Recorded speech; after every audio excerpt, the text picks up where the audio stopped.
Suman TV ప్రేక్షకులకి నమస్తే. ఈరోజు నేను వచ్చేసిన విజయవాడలో ఉన్న చాలా పెద్ద హాస్పిటల్ ఇది, అదే మణిపాల్ హాస్పిటల్స్. డాక్టర్ కృష్ణారెడ్డి గారు, మెడికల్ ఆంకాలజిస్ట్. సార్ నమస్తే. నమస్కారం.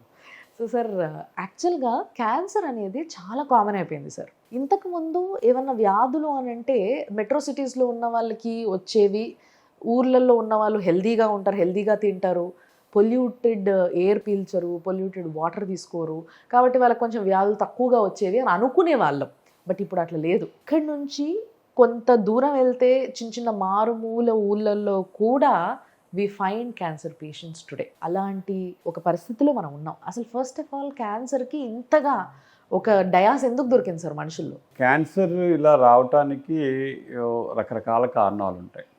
మెయిన్గా ఏంటంటే జీవనశైలిలో మార్పులు, లైఫ్ స్టైల్, తినే ఆహారం కానీ, పీల్చే గాలి కానీ, తాగే నీళ్ళు కానీ అన్నీ కలుషితం అయిపోయి ఉన్నాయి. సో వీటితో పాటు మన స్లీపింగ్ ప్యాటర్న్ మారిపోయింది, మనకి శారీరక శ్రమ తగ్గింది, ఊబకాయం పెరిగింది. సో ఇవన్నీ చాలా ఫ్యాక్టర్స్ ఉంటాయి పుట్ టుగెదర్.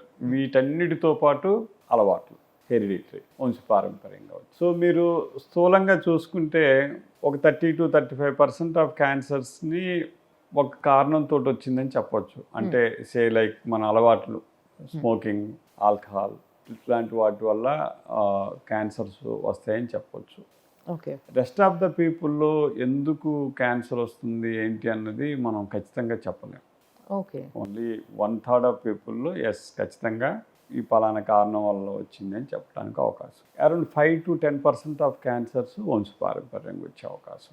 మనం ఒక కారణం వల్ల పెరుగుతుంది అని అనుకోవటం కన్నా కూడా మల్టిపుల్ ఫ్యాక్టర్స్ ఇక్కడ ప్లే చేస్తున్నాయి ఈ క్యాన్సర్ ఇన్సిడెన్స్ పెరగటానికి. సో మీకు ఉదాహరణకి, మీరు ఇంతకుముందు పల్లెటూర్లలో తక్కువ క్యాన్సర్స్, పట్టణాల్లో ఎక్కువ క్యాన్సర్స్ ఉంటాయని అనుకునే వాళ్ళం, కానీ ఇప్పుడు అన్ని చోట్ల ఉన్నాయి అని అనేది ఒక మాట అన్నారు. నేను మీకు ఇప్పుడు 2 దేశాల మధ్య కంపారిజన్ పెట్టుకుంటే, మీరు అమెరికా తీసుకోండి. సో అమెరికాలో మీకు ప్రతి లక్షకి ఒక 450 నుంచి 500 మంది ఒక సంవత్సరంలో క్యాన్సర్ బారిన పడతారు. బట్ మనకి ఇండియాకి వచ్చేవరకల్లా అది 100/100,000 పాపులేషన్. అంటే 1,00,000 జనాభాకి ఒక 100 మంది క్యాన్సర్ బారిన పడతారు ఇన్ ఏ గివెన్ ఇయర్. ఇప్పుడు స్లోగా మన దగ్గర కూడా ఎందుకు మారిపోతుంది, ఎందుకు ఈ సంఖ్య పెరుగుతుంది అంటే ఈ అన్నీ చూడాల్సి ఉంటుంది. మనం మల్టిపుల్ యాంగిల్స్లో చూస్తే, ఫస్ట్ ఉదాహరణకు breast cancer, late marriages, career oriented things వల్ల అయితేనేమి, వేరే కారణాలు అయితేనేమి, లేట్ మ్యారేజెస్ అనేది ఒక కంట్రిబ్యూటరీ ఫ్యాక్టర్ అవుతా ఉంది. అండ్ ఆల్సో సర్వైకల్ క్యాన్సర్ చాలా ఎక్కువ అయిపోయినాయి సార్. అసలు ఇంతకుముందు వినేదే కాదు అసలు ఈ మాట. అంటే I will differ with you. Cervical cancers incidence ఏమో తగ్గుతూ ఉంది రిలేటివ్గా, but not in absolute terms. Still దాని ఇన్సిడెన్స్ ఇంకా ఎక్కువగానే ఉంది. బ్రెస్ట్ క్యాన్సర్ ఇన్సిడెన్స్ పెరుగుతుంది. మీరు ఒక 15-20 సంవత్సరాల వెనక్కి వెళ్ళారనుకోండి, సర్వైకల్ క్యాన్సర్ అమాంగ్ ఉమెన్, మహిళల్లో అధికంగా సర్వైకల్ క్యాన్సర్ ఎక్కువగా ఉండేది. ఇప్పుడు అది సెకండ్ ప్లేస్కి వెళ్ళిపోయింది. సో బ్రెస్ట్ క్యాన్సర్ ఫస్ట్ ప్లేస్కి వచ్చేది. సో బ్రెస్ట్ క్యాన్సర్ ఫస్ట్ ప్లేస్లో ఉంది అమాంగ్ ఉమెన్. అంటే మహిళల్లో అత్యధికంగా వచ్చే క్యాన్సర్స్ ఈ 2. ఇప్పుడు మనం ఒక 100 మంది మహిళలు క్యాన్సర్ బారిన పడిన మహిళలను 100 మందిని తీసుకుంటే సుమారుగా 40-45 మంది కేవలం ఈ 2 క్యాన్సర్స్ తోటే బాధపడుతూ ఉంటారు. సో మరి బ్రెస్ట్ క్యాన్సర్ కి మెయిన్ రీజన్స్ ఏంటి సార్? ఎక్కువగా రకరకాల కారణాలు.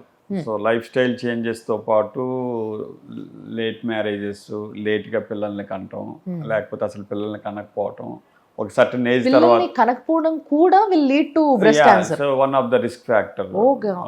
సో ఇవన్నీ రకరకాల కారణాలు మనకి ఉంటాయి ఇలాగా రావటానికి. ఓకే. సో ఇవన్నీ ఏంటంటే మనం ఇది ఆధునిక జీవన శైలి అంటాం మనం.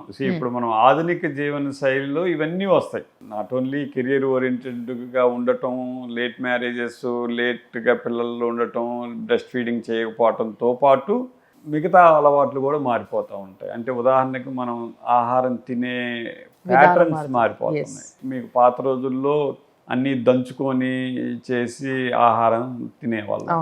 ఇప్పుడంతా కేన్డ్ ఫుడ్స్ మొత్తం మీకు అన్ని ఫ్రోజన్ ఫుడ్స్ తినే పరిస్థితి వచ్చింది. అట్లాగా ప్రతి ఒక్కటి ఇంతకుముందు మనం బావిల్లో నుంచి నీరు తెచ్చుకొని తాగి చేసేవాళ్ళం. ఈ రోజున అలా తాగే పరిస్థితే లేదు. ఇంతకు ముందు రోజుల్లో గాలి స్వచ్ఛంగా ఉండేది.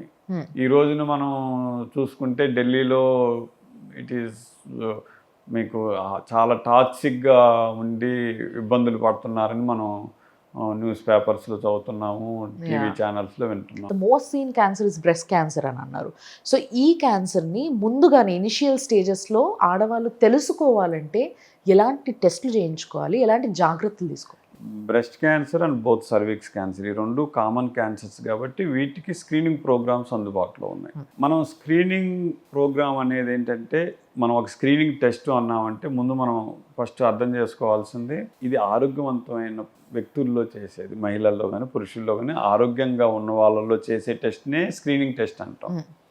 వన్స్ మనకి జబ్బు పడ్డ తర్వాత చేసే టెస్టులు వాళ్ళు పేషెంట్ అవుతారు.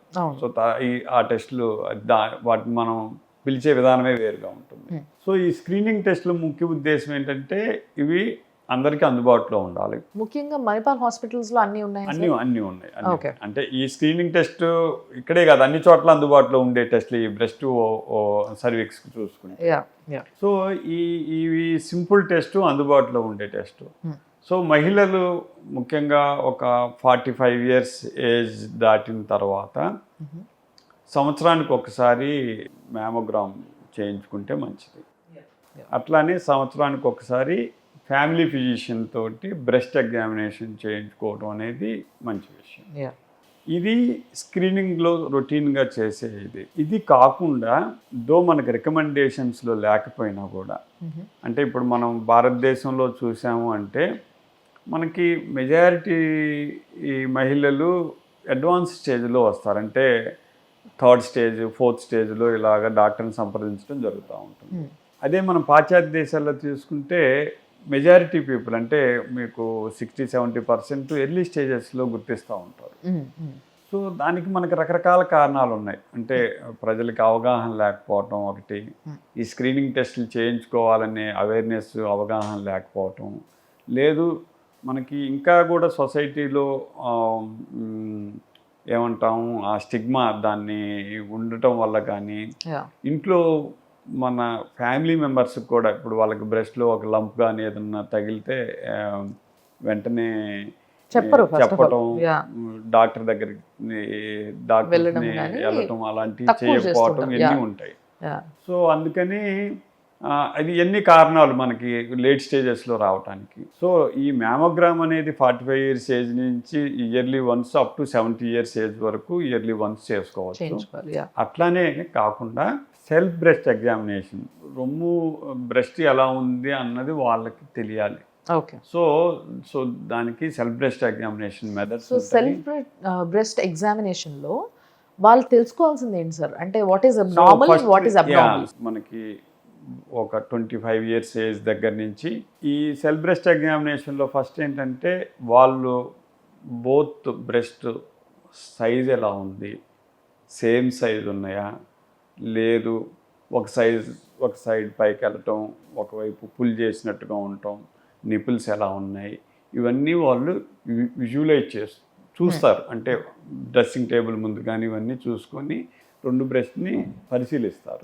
తర్వాత ఎగ్జామినేషన్ చేసుకోవాల్సి ఉంటుంది. ఎగ్జామినేషన్ ఏంటంటే ఈ ఫ్లాట్ ఫింగర్స్ తోటి మన రొమ్ముని ఎప్పుడు ఈ 2 ఇట్లాగా పట్టుకుంటే కనుక నార్మల్ రొమ్ము కూడా గడ్డలాగా తగులుతుంది.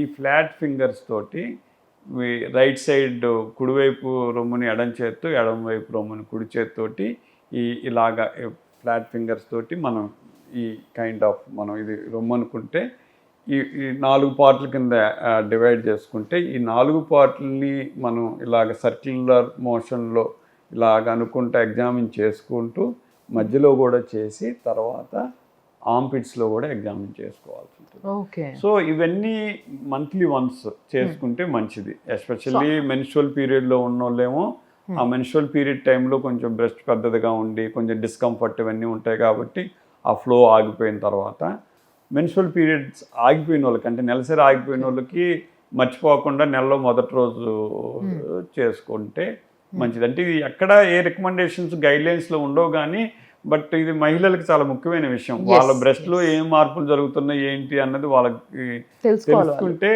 వాళ్ళు ఇమీడియట్గా వైద్యుల్ని సంప్రదించి ఇమీడియట్గా దానికి సంబంధించిన టెస్టులు చేసుకునే అవకాశం. అండ్ వాళ్ళకి ఎట్లా తెలియాలి సార్? అంటే మీరు అన్నట్టుగా మీరు ఆ ప్రొసీజర్ని మీరు చెప్పారు క్లియర్గా, బట్ వాళ్ళకి ఏది అబ్నార్మల్ అనేది వాళ్ళు ఎట్లా ఐడెంటిఫై చేయాలి? ఇప్పుడు వన్స్ వాళ్ళ బ్రెస్ట్ గురించి వాళ్ళకి అవగాహన ఉన్నప్పుడు, సపోజ్ ఇప్పుడు breast size if you are looking at it, same size ఉందా, పెద్దదిగా ఉందా, లేదు one side is pulled up బయటికి, దట్ ఈస్ అబ్నార్మల్, లేదు స్కిన్ ఆన్ ద బ్రెస్ట్ మీకు దలసరిగా ఉండటం, లేకపోతే మనకి ఆరెంజ్ పీల్ అపీరెన్స్ లాగా ఉండటం, లేదు నిప్పుల నుంచి మనకి బ్లడ్ లాంటిది అట్లాంటి సెక్రీషన్స్ రావటం, లేదు వీళ్ళు ఎగ్జామిన్ చేసుకున్నప్పుడు ఏదైనా గడ్డలు లాంటివి తగలటం, ఇవేవి ఉన్నా కూడా వీళ్ళు వెంటనే ఫ్యామిలీ ఫిజిషియన్స్కి దృష్టిలోకి తీసుకొస్తే వాళ్ళు మ్యామోగ్రామ్ ఇవన్నీ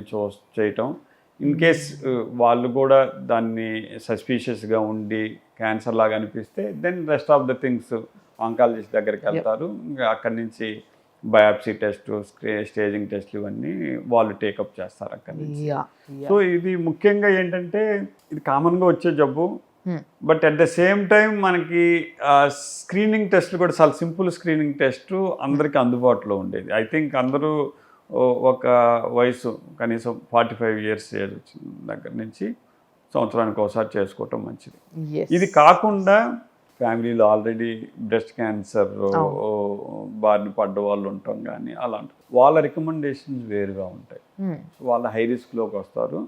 సో అట్లాగా ఫ్యామిలీ హిస్టరీ ఉన్న వాళ్ళు కానీ ఒకే సైడ్ ఫ్యామిలీలో మోర్ దాన్ 1 personకి కానీ అలాగా క్యాన్సర్ ఉండటం, లేదా బ్రెస్ట్ ఓవరీ క్యాన్సర్ ఇలా కలిసి ఉండటం, ఇట్లా ఉన్న వాళ్ళు ఇమీడియట్గా డాక్టర్ కలిస్తే వాళ్ళకి తగ్గట్టుగా వాళ్ళు స్క్రీనింగ్ గైడ్లైన్స్ మారిపోతాయి. Thanks for that.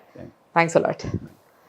Very important and తప్పకుండా చూడాల్సిన వీడియో ఇది. చాలామంది మదర్స్ చూడాల్సిన వీడియో అనేది నా ఉద్దేశం. ఎందుకంటే వాళ్ళ పిల్లలకి మీరు నేర్పియాల్సింది ఇది. సో ఒకసారి ఇద్దరు కూర్చొని వీడియో చూస్తే you both can discuss. It is easy to discuss after watching this video and please do it. ఎందుకంటే సార్ చెప్పినట్టుగా మన దేశం బ్రెస్ట్ క్యాన్సర్లో ఫస్ట్ ఉంది అని అంటే భయం వేస్తుంది నిజంగా. కాబట్టి ఆ భయాన్ని పోగొట్టుకొని ఫస్ట్ ఇలాంటివన్నిటిని కూడా మనం ముందు జాగ్రత్తగా చూసుకుంటే వీటిని అవాయిడ్ చేసి we can get that rank down అన్నట్టు అది. సో చూస్తూనే ఉండండి సుమన్ టీవీ.